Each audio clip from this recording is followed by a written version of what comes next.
Hi guys, welcome back to my YouTube channel. ಇವತ್ತಿನ video ಏನಂದರೆ, already ಈ ಟೈಟಲ್ನಲ್ಲಿ ನೋಡಿರ್ತೀರಾ. ಇವತ್ತಿನ ವಿಡಿಯೋ ಅಂದರೆ ಪಿ ಜಿಯಲ್ಲಿ ರಾಗಿ ಮುದ್ದೆ ನಾನು ಮಾಡ್ತಾಯಿದ್ದೀನಿ. ಸ್ಪೆಷಲ್ ನನ್ನ ರೆಸಿಪಿ ಕೂಡ ರಾಗಿ ದೋಸೆ ಮಾಡ್ತಾಯಿದ್ದೀನಿ. ಅದಕ್ಕೆ ಸ್ವಲ್ಪ ಹಿಟ್ಟು, ಒಂದು ಪಾತ್ರೆ ತೊಗೊಂಡು ಅದರಲ್ಲಿ ಸ್ವಲ್ಪ ಹಿಟ್ಟು, ರಾಗಿ ಹಿಟ್ಟು ಸ್ವಲ್ಪ ಆ್ಯಂಡ್ ಸ್ವಲ್ಪ ಎಷ್ಟು ಬೇಕೋ ಅಷ್ಟು ರಾಗಿ ಹಿಟ್ಟು ಹಾಕ್ಕೊಡಿ. ಈ ಪ್ಯಾಟರ್ನಲ್ಲಿ ಈ ಹಿಟ್ಟಲ್ಲಿ ನಂಗೆ 3 ದೋಸೆ ಬರುತ್ತೆ, ಚಿಕ್ಕದು.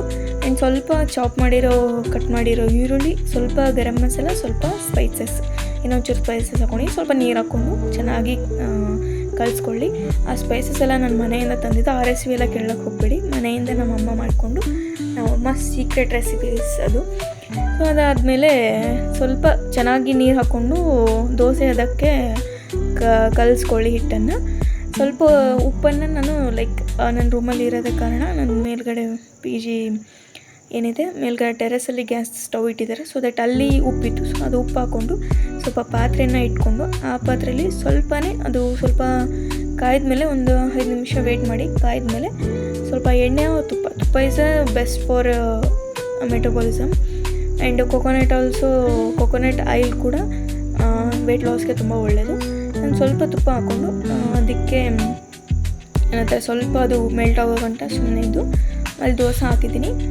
ದೋಸೆ ಶೇಪ್ ಏನಿದೆ ಅದು ಚೆನ್ನಾಗಿ ಬಂದಿಲ್ಲ ಆ್ಯಕ್ಚುಲಿ ತೆಗೆಯೋ ಟೈಮ್ನಲ್ಲಿ, ಬಟ್ ಟೇಸ್ಟ್ ವಾಸ್ ಅಲ್ಟಿಮೇಟ್ ಆಗಿದೆ. ಆ್ಯಂಡ್ ಇದಕ್ಕೆ ನೀವು ಇನ್ನೂ ತರಾವರಿ ವೆಜಿಟೇಬಲ್ಸ್ ಕೂಡ ನಿಮ್ಗೆ ಇಷ್ಟ ಆಗಿರೋ ವೆಜಿಟೇಬಲ್ಸ್ ಕೂಡ ಹಾಕೋಬೋದು.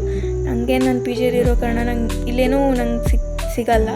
ಸೊ ದಟ್ ನನಗೆ ಈರುಳ್ಳಿ ಇರುತ್ತಲ್ವ, ಸೊ ದಟ್ ನಾನು ಸ್ಟೋರ್ ಮಾಡಿದೆ, ಅದನ್ನು ಹಾಕಿಬಿಟ್ಟು ದೋಸೆ ಮಾಡಿದ್ದೀನಿ. ಆ್ಯಂಡ್ ಟೇಸ್ಟ್ ವಾಸ್ ಅಲ್ಟಿಮೇಟ್ ಆಗಿತ್ತು. ಎಷ್ಟೋ ದೋಸೆ ಹಾಕಿದ್ರೂ ಕೂಡ ಬರ್ತಾ ಇರಲಿಲ್ಲ.